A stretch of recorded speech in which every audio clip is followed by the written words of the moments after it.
facing with us this evening. The team is the Saving Grace from Sharm el-Sheikh. That is the COP27. Before I introduce my eminent panelists who are experts in this topic we're going to discuss, I want to first give us maybe a preamble of this journey. The Saving Grace from Sharm el-Sheikh, what is it? What is the COP27 all about?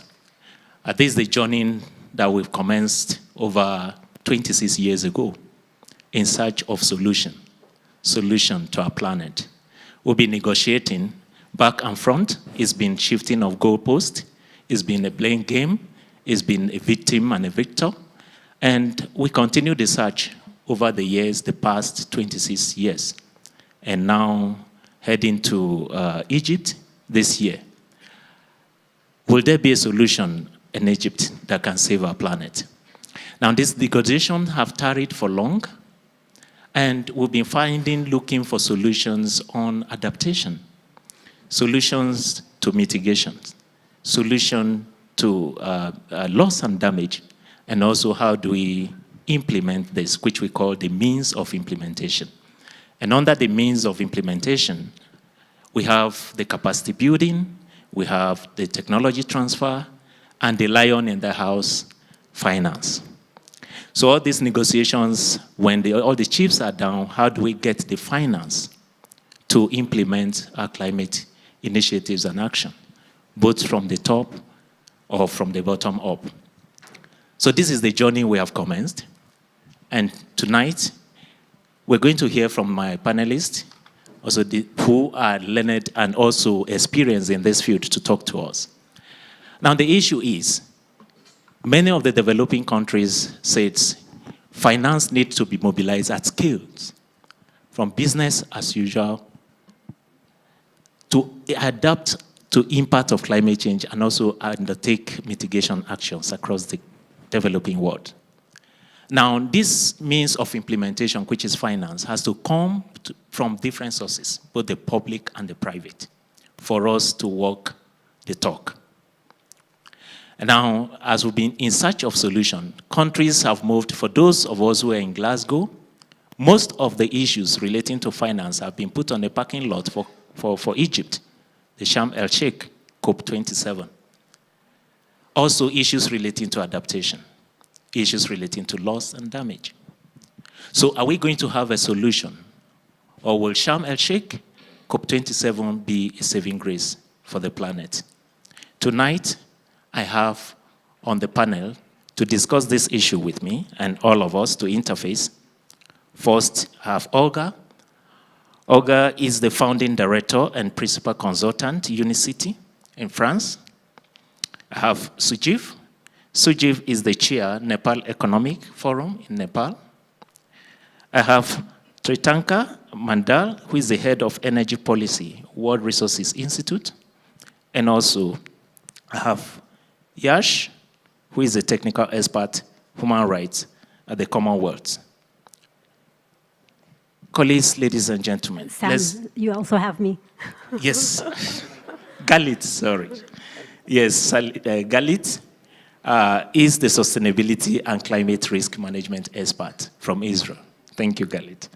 And because you're the last I have to introduce, I will start with you on this discussion. So Galit, we are headed to Sharm el-Sheikh, looking at it from that point that we are going with expectations. What do you think will be the outcome that could get the private sector and the private finance into climate actions, especially for the developing countries? What do you think should be done? Because we're told there are a lot of resources with the private sector, but we need to get those resources in. What, in your view, should be the outcome from COP27? Well, thanks, Sam. Thanks for having me here. I will start by telling you that I used to be a climate finance negotiator for Israel at the UNFCCC meetings.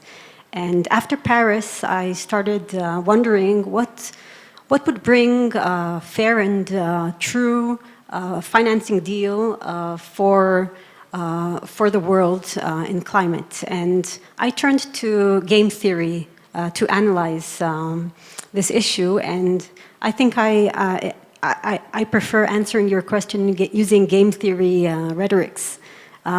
So if we look at climate change in general, I think it's one of the most complex interactions there are, because you have different stakeholders, and each stakeholder has different interests and different needs. For instance, you have those countries that are most vulnerable and in need of finance. They are not responsible usually for the effects of climate change. In addition, you also have internal politics and pressures that affect policies. And basically, the issue of climate interacts with other issues, so it's not a standalone issue. I would also add that countries use the climate as a bargaining chips. For instance, if as an example, remember Nancy Pelosi's visit to Taiwan? So the Chinese decided to halt talks with the US on climate. What is the connection between this issue and that issue? I don't really know. So climate is also dynamic and asymmetric game. It is also, it seems as if it's going on forever, these negotiations. So it's what you call an infinite or repeating game in game theory. And what I believe will make countries more let's say, go forward is the sense of urgency. If currently there is a sense of urgency, but it's not complete, it's not enough to mobilize the countries to do something or to compromise, or to make a real compromise. So if I look at the types of games there are in game theory, climate change is basically the tragedy of the commons. It's public good. And as such, nobody wants free riders. It's also a prisoner's dilemma, where the Pareto efficient is when everybody cooperates, but unfortunately the Nash equilibrium is when everybody defects.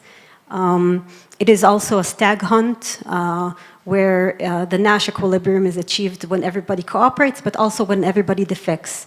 And if, as an example, I would take the most vulnerable countries in the world, so they are in the worst situation because they're not responsible for their situation. They're also not able to adapt by themselves, and they are also most affected and are totally dependent on what others do. So for them, looking at game theory, they're basically what I would call in a lose-lose-lose situation. So if I return to COP27, I believe that basically countries are very, they distrust one another, and if something is going to move forward at COP27, it's the private sector which will, with everything that is done outside the parties themselves, that is what will push forward the financing. Countries will have to eventually join the club of and given, because the financing needs are also in areas that are not very economically viable. I would just say that I believe it's not going to happen in COP27, especially because of the economic situation in the world. It seems as if we're going into a recession and the national budgets are constrained. So to sum it up, a little pessimistic. I hope the other panelists will have something more optimistic to say about COP27. But basically, the private sector is going to push forward in general everything that is, that's how I believe it's going to come. Thank you so much, Galit, to also let us know that there are things, ways we can also try to incentivize through policies at COP27, but I have to start at the national level to get the private sector into the game. I turn to you, Olga. Now, if we get these trillions and billions from the private sector, how prepared are the economies in Africa, Asia, West Asia, and other developing countries to absorb these resources we are talking about? Peradventure, we get them rolling in from COP27. And what should be the role of multilateral institutions like World Bank, Green Climate Fund, Africa Development Bank, and the rest to get this country prepared to absorb? Because it's one thing to mobilize, it's another thing to absorb. So issues of capacities are there and the rest. So what do you think needs to be done to get this money utilized very well? Yes, thank you, Sam. I am not seeing trillions coming from the private sector immediately into developing countries. However, there are large amount and increasing amounts of resources coming from development institutions. So I would want to focus on this because that's more practical, and also share my practitioner experience, because essentially I work with governments at city and national levels. So there are a few things that I observe that I believe are quite critical. And I will equally focus on what needs to be done on the recipient side as much as on the development community side, because we are together in this game, and we tend to always see issues on the recipient side, but actually there are a number of points we need to address within how we dispense this finance as well. So first I have 3 points, and the point I want to start with is how development financial institutions mainstream climate change into the projects they're funding.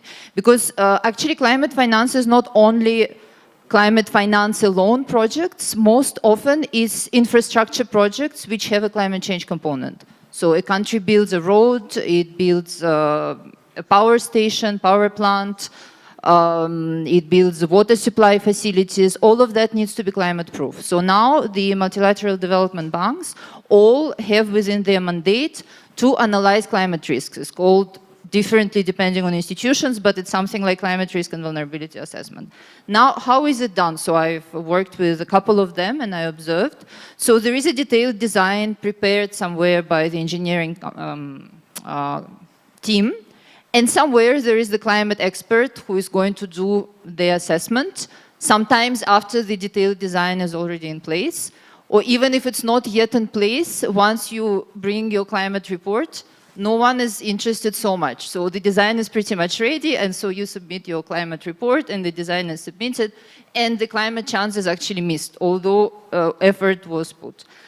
Sometimes you do mainstream climate change into the design, and so there comes the issue of additional cost, because the way it is usually assessed is that this is how much my road is going to cost me, and if I want to climate proof it for the 30 to 50 years to come, this is how much I have to pay in addition. So then governments are reluctant, because they say, okay, I want to pay for the road, but I don't know your climate projections, etc. I'm not sure I want to cover for this cost. Oftentimes, the development bank will still disburse the money without the climate component. So while intention is there, we are not reaching the actual outcome. There are ways of addressing it. For example, EBRD started acting differently. They blend the climate cost into the project, so you just have the project as a package, you don't have a choice. Maybe third-party finance can come into that climate component so that governments are less discouraged. Second point, also very important, most countries' national standards don't include climate change. So if, on behalf of ADB, for example, I come into a country and I say, based on climate change projections, temperature is going to increase by 2 degrees, the national engineers will tell me, but we, as per our standards, national standards, we have to take past climate change trends, and we don't have scope to add climate change. So there, the development community has an important role to play in providing technical assistance on updating these infrastructure standards. This is a very important point where we can actually mainstream climate change into actual on-the-ground activities. And third, extremely important point, extremely important. We actually need to really review how the development community assists the beneficiaries. So I'll give you a few examples. One is accountability criteria. So I worked with a number of UN projects on climate change, and often it is some climate analysis that will be provided to the government. And the UN also has a number of donors now working on specific projects. So the donor requirement is that you submit the report. So we work on the report, the UN is accountable to the donor, we submitted the report, but no one at the point measures what is going to happen afterwards. Whether the government has implemented anything or not, this is a totally different story. You've submitted the report, and this is good enough. But this is not good enough because we have so little technical assistance resources at the world scale that all of this, unless it reaches the ground, is going into a loss. And we are not thinking enough as development community on how to address this. Even worse than this, very often we have supply-driven projects. So the UN will have a program approved by a donor, and then it will start looking for cities, for example, which it can work with. So sometimes the city hasn't asked for anything, but then since it's free for them, they will say, okay, please come, do assessment, and develop a project proposal for us. But they don't have stake in the game. So very often we do the work, but it's not owned by the beneficiary. And how do we commercialize it? Not necessarily monetarily, but make sure that the beneficiary always has the ownership and takes the next step, I think is extremely critical. And last, but I think a very, very important moment, when we work in the international development community, we completely disregard personal interests of decision makers. And this is understandable because of course, the UN is not going to give money under the table. This is out of question. But when we remove this from the equation, while knowing that most decision makers actually have personal motivations, and we are not even putting it as part of the equation, then they are very nice with you. They receive you on meetings, etc. They thank you for your report. But it's not taken forward. And there are ways, so at some point I was engaged with UNDP, and we organized this event at one of the World Urban Forums on how to foster leadership for climate change. And what is it that international institutions can do to provide those decision makers visibility, recognition of their impact on the ground, even if we maybe do a big part of the work, but it's important to give this ownership to the decision maker so that he benefits, so that his career can get promoted. So these kind of mechanisms where we acknowledge that it's not always disinterested and we see what is it that we can offer the decision maker within the acceptable frames, of course, I think is absolutely critical. It's very rare that we talk about it, but unless we step there, many of those documents that we develop, which are very good quality, but they don't see the light of the day, it will remain in this case.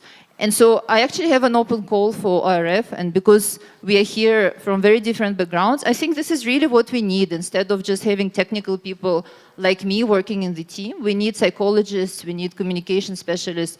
We need to find how we reach out so that we speak the same language, we are on the same page, we have the same ownership, and we actually move action forward on the ground. So I'd love ORF to look into a working group, bringing in people from diverse backgrounds, artists, and see how we can change this game. Thank you so much, Olga. For those, I wouldn't want to add more to what you've said, using the bottom-up approach in developing the human and institutional capacities for countries to be able to utilize some of the resources that are coming for climate action. Thank you so much.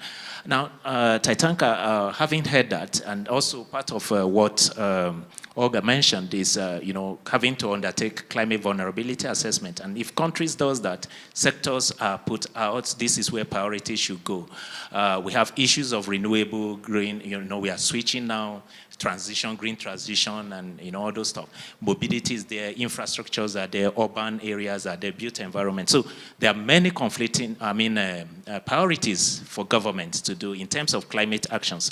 So what do you think going to COP27 and beyond, what area do you think we should scale up the deployment of these finances to? And if it's going to be in the renewables, how do we make it scalable to benefit from the outcome of some of the resources that are pledged or coming into the climate space? Thank you. So obviously the choice is, it's a no-brainer, because energy or electricity sector contributes to the largest amount in terms of emissions to the climate issues. So renewables going to be the key issue in the discussion. So renewables is going to be the key sectors and key instrument to reduce the emissions and to take actions in the countries and in the regions going forward. But having said that, I would actually like to focus on within the renewables. Actually, there is a disparity of finance flowing in the sectors within the renewables. There is a large scale renewables, there is then the smaller scale renewables, and I think the issue now is with the smaller ticket renewable projects or programs, where you can actually have the co-benefits of development or making the development or the resilience issues that you stated in your opening remarks. Those are important actually to highlight, because those are where the finance is not flowing, and actually even if the finance is flowing, particularly the private finance would not flow. And that brings me to the second point, is that whether the private and the private, there is always a debate between which finance to go for. And I would actually say that both the finances have a role. And over here, particularly in the case of DRE and the off-grid nature, and where there's smaller ticket projects, which has more of a development linkage currently, it has a more role for public finance to actually address the risk component, because we have been hearing over this finance related discussion over the last 2 days that there is a risk to investment in all of these areas, because this is an uncertain area of investments for the investors. We have heard about the CEOs from the banks who came over here because they don't know about what is the return going to be. I think there is a huge area for public finance. I mean, when I say public finance, it's the non-private sector. So DFI is the budget from the budgets, and every type of non-private financing has a bigger role to play. And we, in the post-pandemic world, we need to reimagine what role they can actually play. That is my second point. And the third point is that, come whatever may, we, with all regards to the UN processes and UN systems, for 26 years we have been negotiating what best is the common minimum ambition we can achieve. We need to move to, if we want to protect, if we want to acknowledge what science says, we need to move from, well, there is a common minimum ambition, as the UN processes says, but now I think the time has come for these sectors to actually take actions in a different platforms, for regions to come together, for plurilateral areas, forums to come together, like the G20s, the G7 can actually provide the finance, whether the G7 can actually provide the climate finance. And therein brings the scalability part as well, whether the renewable finance can be, particularly the DRE sector can be scalable one. Because there is a huge need for scalability, and I would like to bring in this one, the power sector, particularly the issues that the power sector is actually dealing with, particularly in the developing countries. If you want to inject more renewables, the power sector has to upgrade itself from its current situation to a new or more amenable to this intermittency or more modern system of energy, I would say, because renewable comes with lot of like elements that needs to be modern and that's needed to be modernize the power sector as a whole, from the distribution to till the transmission. Whether those are also linked to your scalability, whether, and that doesn't require always your public financing to go, because those are all certain returns, and the policies are certain, the returns are certain as well. So how do you actually bridge those kind of areas? I don't think it always requires UNFCCC to address all of these things. This can go parallelly with the UNFCCC. UNFCCC is there to give you the direction to go.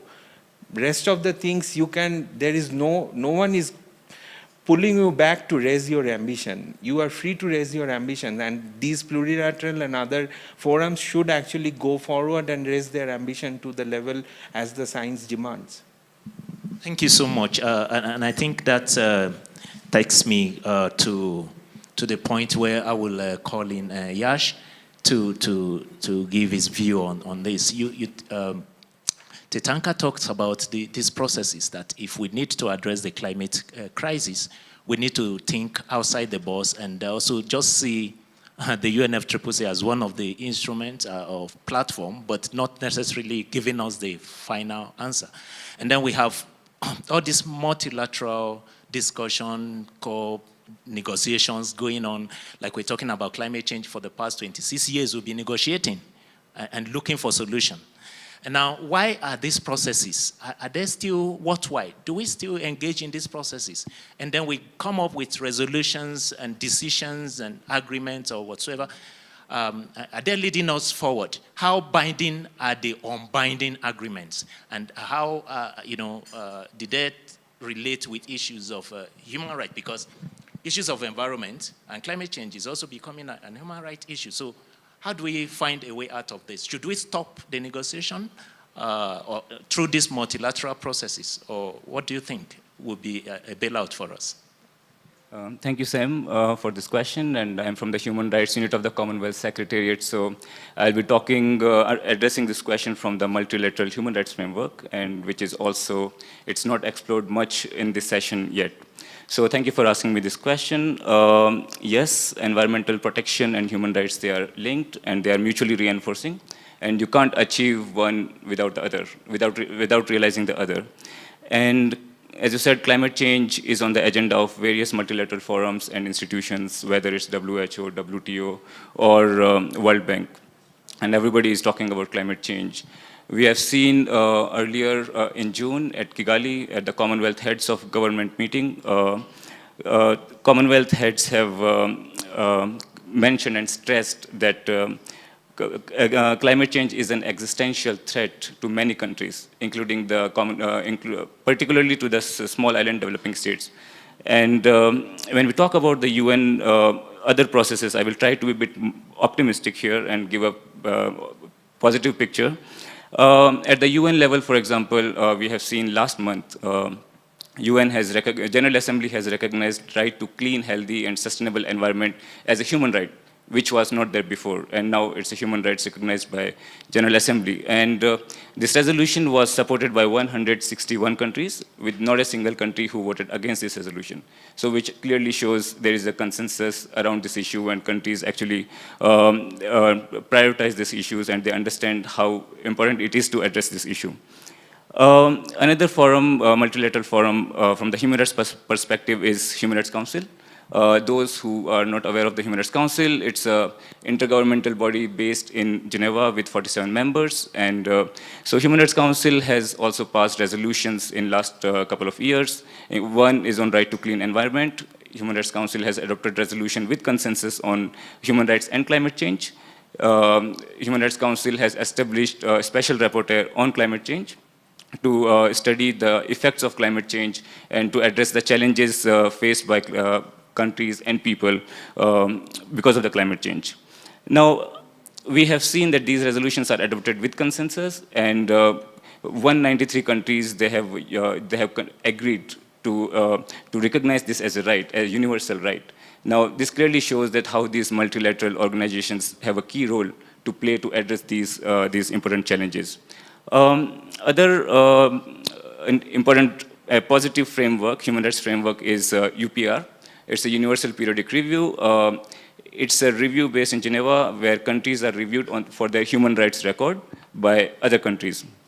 And once the countries made recommendations, and if a country accepts this recommendation, it's a binding obligation on the country to implement those recommendations.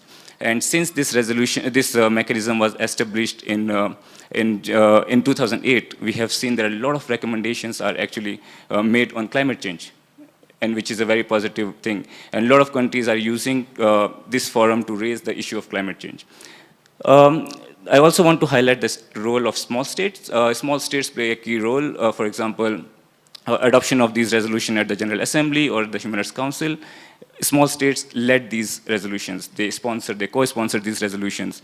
And whether the resolution at the General Assembly, which was adopted under the presidency of Maldives, at the Human Rights Council, these resolutions were adopted under the presidency of Fiji. So another international important forum for the small states to talk about these issues at the multilateral forums.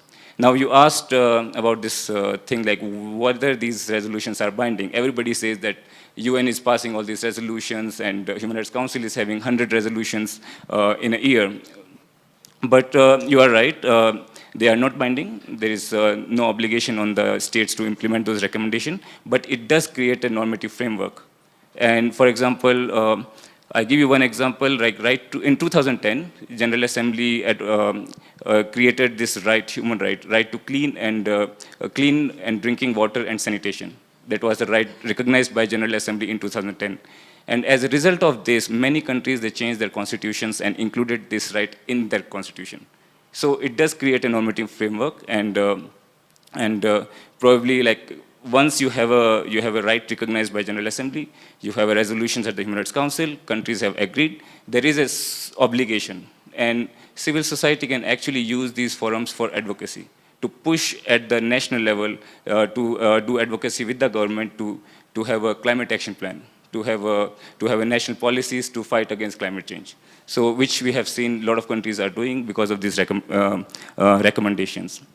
And very quickly, I will also want to talk about the multilateral organizations, what they can do better here.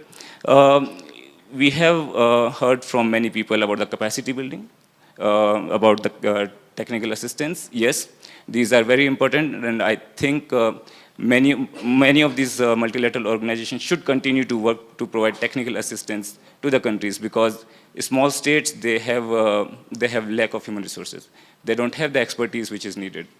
So without the sustainable technical assistance and capacity building, they can't realize these rights, and they can't move ahead.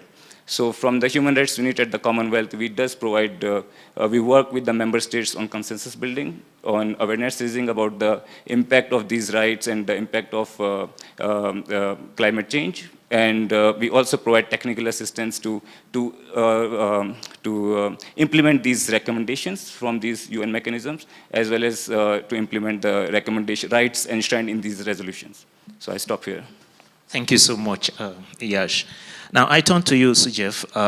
Given the limited resources, we've heard when Olga says it's a bit tricky trying to pledge private finance into climate actions, and also Tetanka talk about, okay, mobilizing from the public space. Now, the resources, again, in the face of COVID and Russia-Ukraine crisis are shrinking. So given the limited resources that are available, what do you think, what should we prioritize, and how do we ensure a just distribution between mitigation and adaptation when it comes to climate finance? And the issues of loss and damage are not even touched upon yet. So how do we address these complex issues with the limited resources and ensure that both sides, now bringing in the loss and damage component, also benefit from these resources? Yeah, thank you, Sam. Yeah, just looking at the clock, I'll try to be as brief. And so I think it's also from the context perspective, we've always seen that when we go into a COP, it's not about what we want to do, but how can we shift it to the next COP? And I think that's how it has been. So I think rather than having tall goals, so there are three things I think we can look at. And coming from a country that is also, sort of part of the Climate Vulnerable Forum, One is definitely on the loss and damage. There's been, the Santiago Declaration is there, the first thing. We need to see that that gets implemented. How do we get into the discourse? Then just don't move it to the next meeting. So how do we ensure that some parts of it get, resolved and we move ahead? The second is when we're talking about, and this does with the adaptation and mitigation. So if you look at statistics, there are a lot of statistics available that says that, there are so many countries that have benefited from this GCF financing. But when you look at deeper, the money for adaptation has not really come, because the way in which all the forms are put in, it's a very complex forms, a lot of information to put in. So generally projects don't get through that. So I think what we need to do is to just agree on more of simple automatic tracking, simpler forms, simpler things to do. I think that's the second thing I would talk about. And the third would be to, when we are talking about the private sector, I think the COVID has been a big disruptor. And we have seen vulnerability. We have seen the vulnerability of the informal sector, the SMEs. And in COP, whenever we are discussing, we are talking about private sector, private finance, all that, we're always talking about the big ones. But then when it comes to adaptation, when it comes to mitigation, how can the SMEs, the informal sector, how that can come in? I think that discourse is also necessary. So those would be the three key things I would say as we are going into COP27 to look at, especially when we are looking at things that we have agreed upon to make that happen. So I'd end here, and more than happy to take further questions. Thank you. Thank you so much. Colleagues, ladies and gentlemen, I think you've heard. At this point, I want to open the floor for further interaction from the audience. Please, if you have any question, not comment, please just raise up your hand, tell us just your name and your institution, and then who you are directing the questions to from the panelists.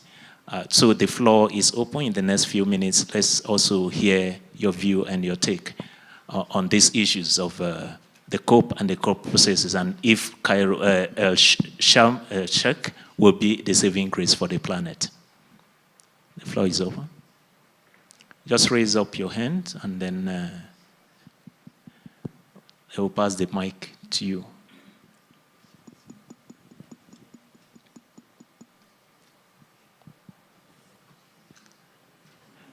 Okay.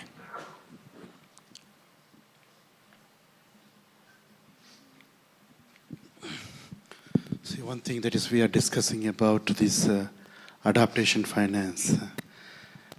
When we talk to these funding agencies, one thing they say is main thing is there is no bankable projects.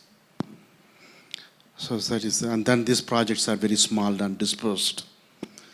So the scale is a problem. And second thing is the preparedness is the problem.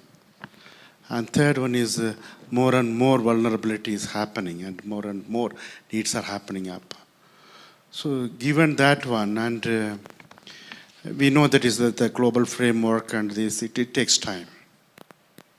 And at the national level, this public finance, the resources are very scarce. It is getting scarce and scarce.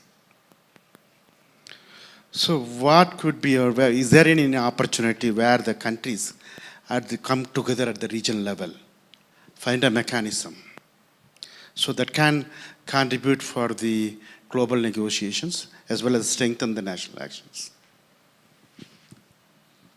Thank you. Okay, thanks for that question. Yes, definitely.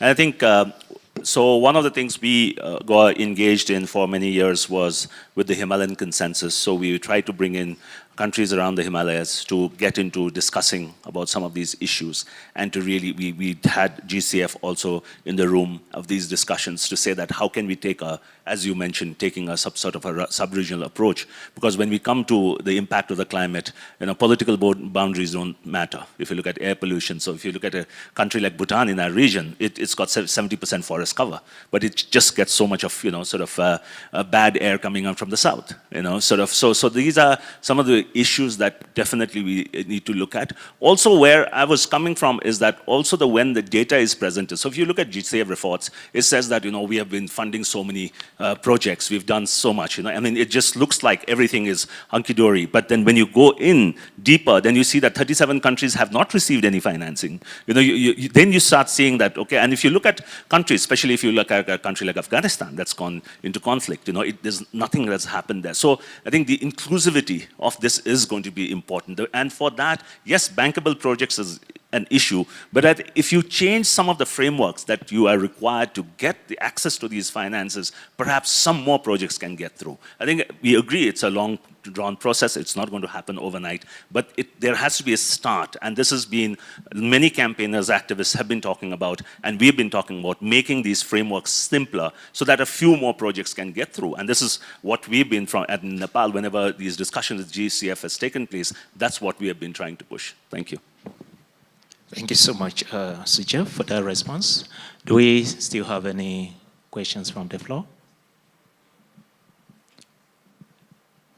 Any more questions from the floor, please? Okay. Maybe your final words. Let me turn to the panelists for the few minutes we have. Galit, this is, popularly referred to as the African COP. What will be your advice to the African group of negotiators that will be heading to COP at Sharm el-Sheikh this year? What should they be pushing for? I believe regional partnerships are important. If I turn back to game theory, having partners, as I said, that the developing world is in a bad situation regarding the tactics and strategy, they should come together as a force and have very direct and, let's say, strong views that are together as one. And I would just like to stress one more sentence about the urgency, because urgency is key. And if the African nations can convey the urgency, everybody's talking about it. It's like the pledge of the 100 billion that everybody believed will happen, but it didn't come through in the end. So talking is one thing, but then implementing is another, and you have to push for implementation of financing.